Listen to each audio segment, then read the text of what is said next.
They say betrayal cuts deepest when it comes from the one you trust most.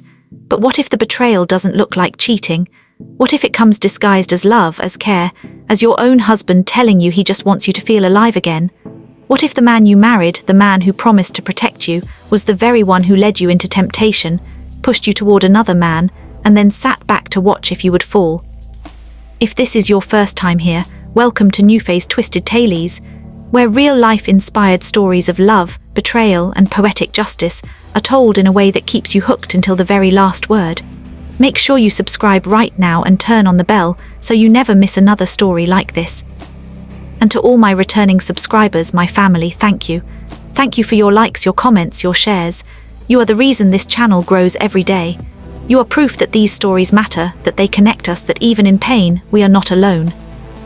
So sit back, get comfortable, and prepare yourself, because what you're about to hear is not just a story, it's a warning, a confession, and a reminder that sometimes the deepest infidelity doesn't happen in the body, it happens in the heart. Let's begin.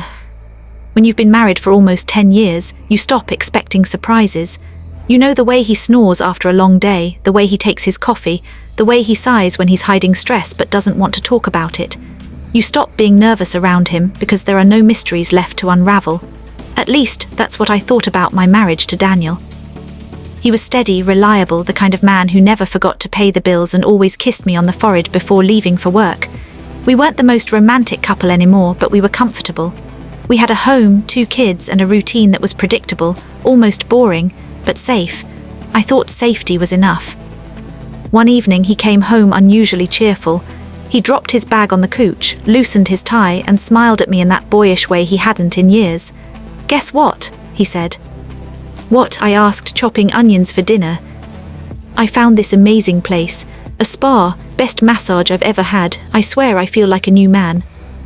I laughed. "You at a spa? Since when do you care about massages?" "Since today," he grinned. "You have to try it. I booked you an appointment tomorrow." I stared at him, surprised. He wasn't the type to arrange things like that, but the excitement in his voice was infectious. I agreed. Maybe this was his way of reigniting some spark, of showing he still cared. The next day I walked into the spa expecting nothing more than a relaxing hour. The place smelled of lavender and vanilla, soft music playing in the background. The receptionist greeted me warmly and led me to a dimly lit room. "Your therapist will be in shortly," she said. When the masseurs walked in, I froze for a second. He wasn't what I expected. Young, tall, with strong arms and a calm confidence in his smile. His name was Michael. He spoke softly, respectfully, asking if I had any injuries or sensitive areas. His professionalism calmed me, but when he touched me, God, when his hands pressed against my shoulders, it was like every knot in my body melted. I closed my eyes, surrendering to the rhythm of his movements, the way he seemed to know exactly where to press, where to soothe, where to linger. By the end of the session, I felt lighter, almost euphoric. "How was it?" Daniel asked that night, watching me with a strange intensity. "Incredible," I admitted. "You were right, he's amazing." Daniel smiled, satisfied. "Told you." Weeks passed and I went back to the spa a few more times. Michael was always professional, always calm, but there was an undercurrent in the air I couldn't ignore. The way his hands seemed to linger a fraction longer than necessary. The way his eyes met mine in the mirror when I caught his reflection. I told myself I was imagining it. I was married. He was just doing his job. But then one evening Daniel said something that unsettled me. We were in bed, the kids asleep, and he whispered, "You seem happier after your sessions, more alive. I like seeing you like that." "Of course I'm happier," I said lightly. "It's relaxing." He smiled faintly. "Maybe you should go more often, try different things." The way he said it lingered in my mind for days. Different things? Did he mean it innocently? Or was there something else in his tone, something almost suggestive? The next time I went, Michael seemed different too, bolder. His hands pressed deeper, his voice softer, almost intimate. When the session ended, he lingered as I sat up, his eyes meeting mine with something unspoken. I left quickly, heart racing, guilt twisting in my stomach. At home, Daniel asked the usual question, "How was it?" But this time, there was a glint in his eyes I didn't understand. It was almost as if he was asking more than just about the massage, almost as if he wanted to know if I had crossed some invisible line. I started to wonder, had he sent me there on purpose? Was he testing me? Did he want me to do something? The thought unsettled me but also terrified me. Then came the night everything shattered.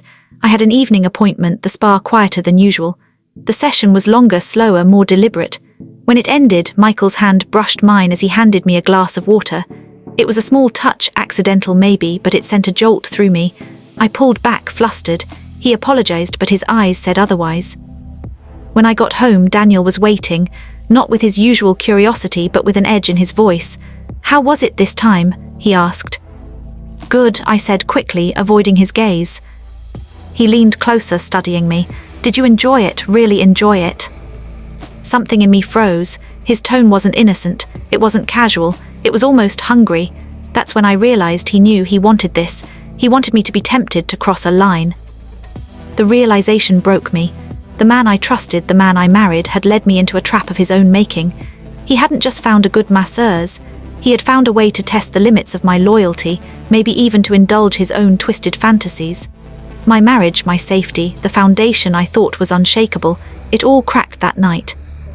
I didn't cheat, I didn't cross the line, but the betrayal was there in his intentions, in his silence, in his unspoken desires. He had put me in the arms of another man, then waited eagerly for me to fall. That was his infidelity, not with his body, but with his trust, his vows, his role as my protector. And once trust is broken, it can never be whole again. After that night, nothing between Daniel and me felt the same. He didn't say outright what he wanted, but his questions, his eyes, his silences told me more than words ever could. I would catch him watching me with a look I couldn't decipher, half curious, half expectant, like he was waiting for me to confirm something. I stopped feeling safe in his gaze. It was as though the man I thought I knew, the man I trusted with my whole heart, had become a stranger who enjoyed seeing me wrestle with things he never should have planted in the first place. I tried to push it all aside. I told myself it was just stress, just my imagination, just marriage getting complicated as years pass. But then he started pushing harder. One morning over breakfast, he said casually, "Why don't you book another evening session this week? You've been tense." I looked at him carefully. "You're sure?" "Of course," he said smoothly, sipping his coffee. "I told you Michael's good for you." The way he said Michael's name, too familiar, too deliberate, sent a shiver down my spine. Since when did my husband casually speak another man's name like that? Since when did he encourage me to spend more time with him? I wanted to scream, to ask him what he was doing, but fear kept me quiet. When I walked into the spa that evening, I carried a storm inside me. Michael greeted me with his usual calm professionalism, but something in the way he smiled felt heavier now, more loaded. I lay on the table, my body stiff, my mind screaming. His hands began their work, kneading, pressing, soothing muscles that had carried too much tension.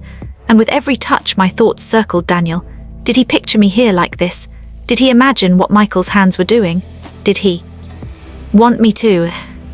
I left shaken, not because Michael did anything inappropriate, he didn't, but because my husband's shadow hung over every moment. The massage wasn't relaxing anymore.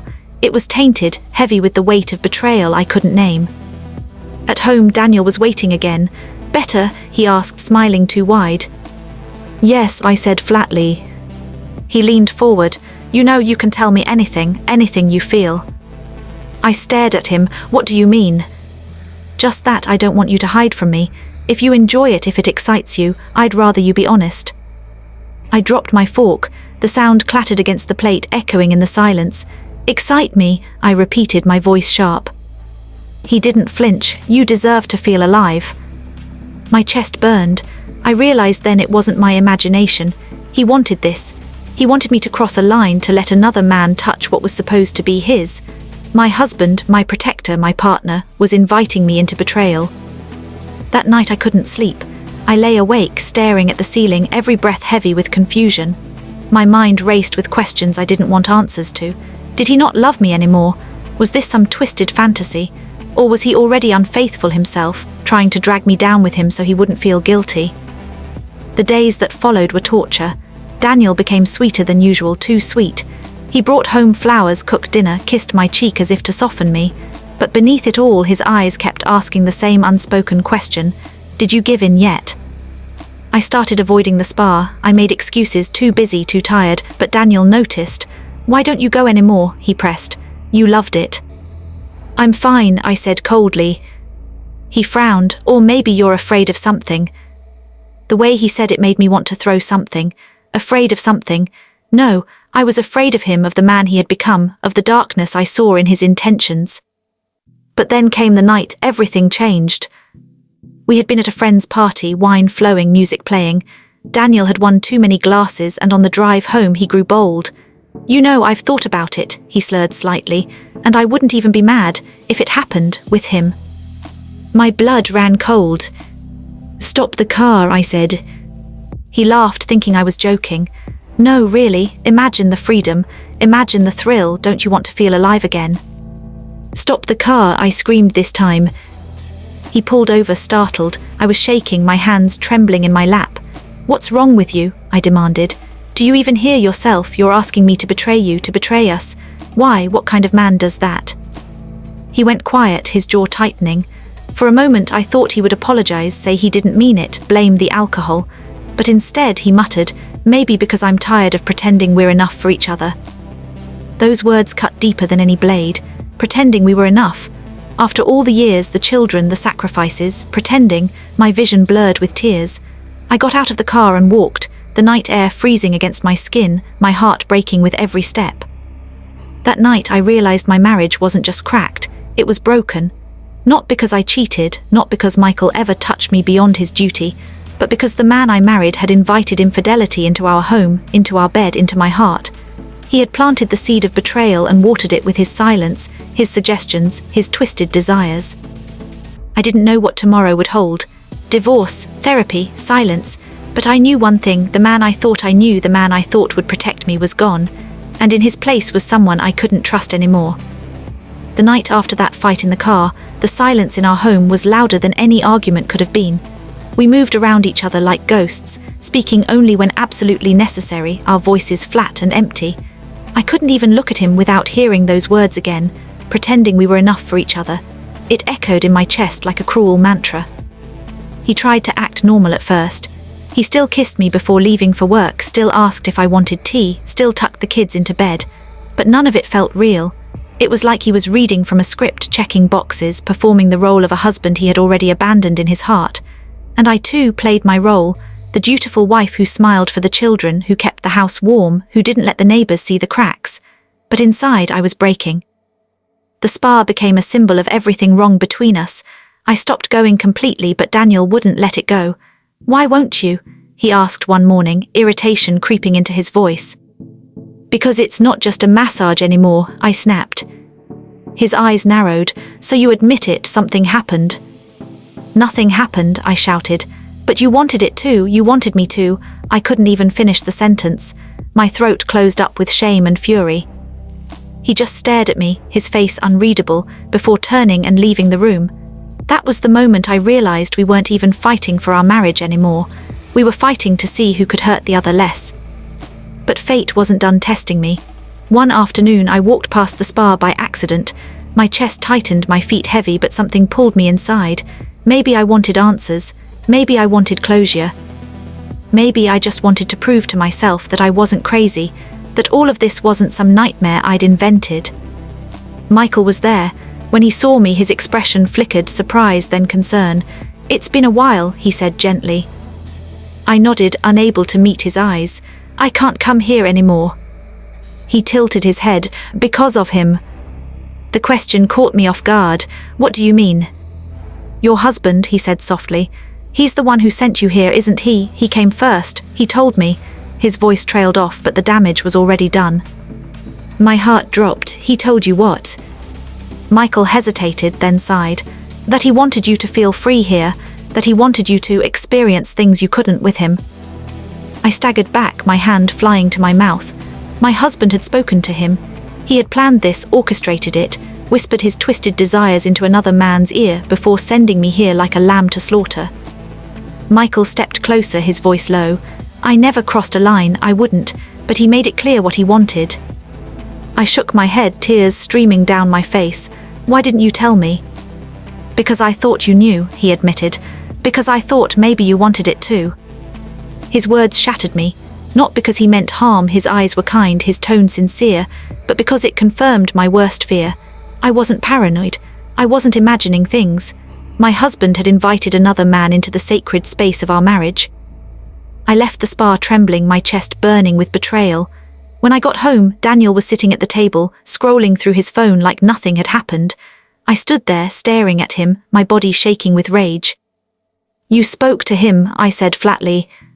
He looked up confused. "Who?" "Michael," I spat. You told him what you wanted, you set me up." For a moment his mask slipped. His eyes widened, his lips parted, and I saw guilt flash across his face. But then he shrugged as if it didn't matter. "So what if I did?" My knees nearly buckled. "So what if you did?" I repeated, my voice breaking. "You broke us, Daniel, you destroyed us." "I was just trying to help," he said coldly. "Trying to give you something I thought you needed." "By pushing me into another man's arms," I screamed. "By humiliating me, by turning our marriage into a game." He didn't answer. He just sat there, silent, letting my words hang in the air like smoke. And in that silence I understood. He wasn't sorry. He wasn't going to change. The man I married was gone, replaced by someone who no longer saw me as his partner, but as a pawn in his twisted fantasies. That night I packed a bag and slept in the guest room. I couldn't share a bed with him anymore. I couldn't share anything with him anymore. Days turned into weeks. The distance grew. We spoke only about the children, about bills, about logistics.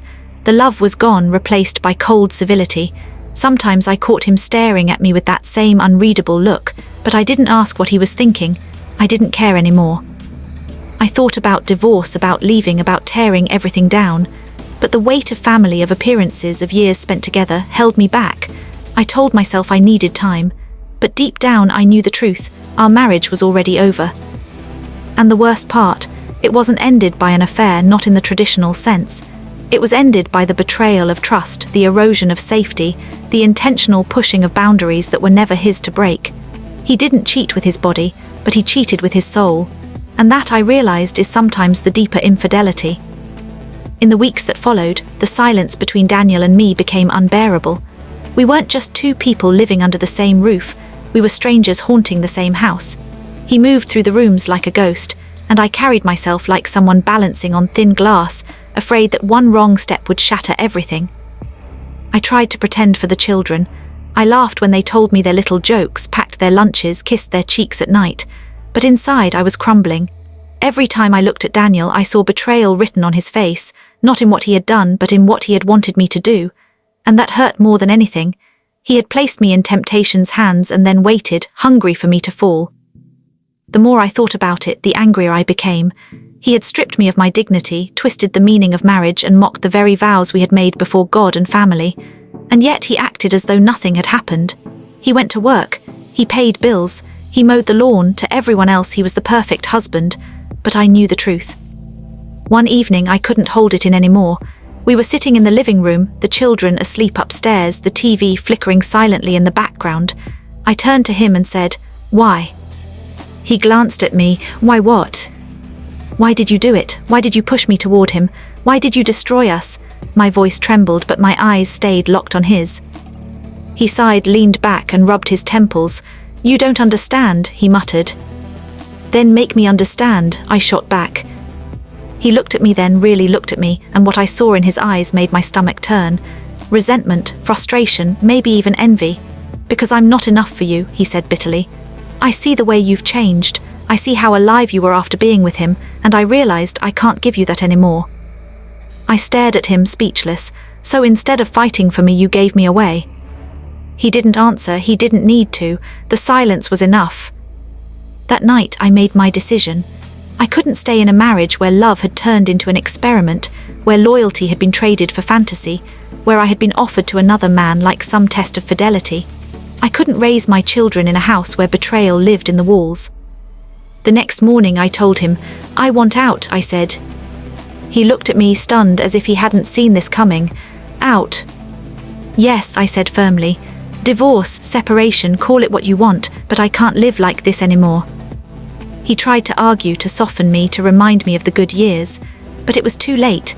I had already mourned the marriage in my heart. All that was left now was the burial. The months that followed were messy, painful, exhausting. Papers, lawyers, custody agreements, whispers from family and friends. Some blamed me, some blamed him, but I didn't care anymore. I wasn't looking for pity or approval. I was looking for peace. And slowly, painfully, I found it. Karma came for Daniel in its own quiet way. The reputation he had built as the perfect husband crumbled when whispers of our divorce spread. People asked questions, and though I didn't air every dirty detail, the truth has a way of seeping through cracks. He became the man whispered about in corners. The one who lost his family because of choices he never should have made. And Michael, the masseurs, left town not long after. I never saw him again. Maybe he felt guilty. Maybe he just wanted distance from the mess Daniel had created. Either way, he was gone, and with him, the last tie to that painful chapter. Years later, I sit here telling you this story not because I enjoy reliving it, but because betrayal comes in many forms. Sometimes it's physical, sometimes it's emotional, and sometimes it's the betrayal of being pushed into darkness by the very person who promised to keep you safe. Daniel never touched another woman, not that I know of, but in many ways his betrayal was worse. He betrayed the sanctity of our marriage. He betrayed my trust.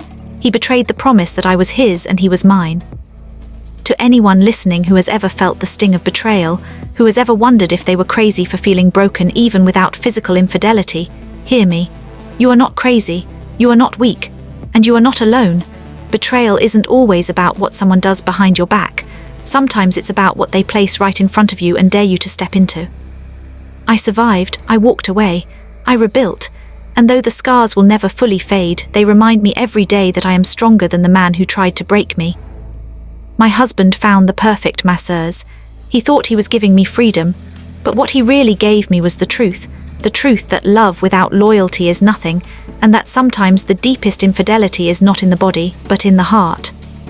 And that truth set me free.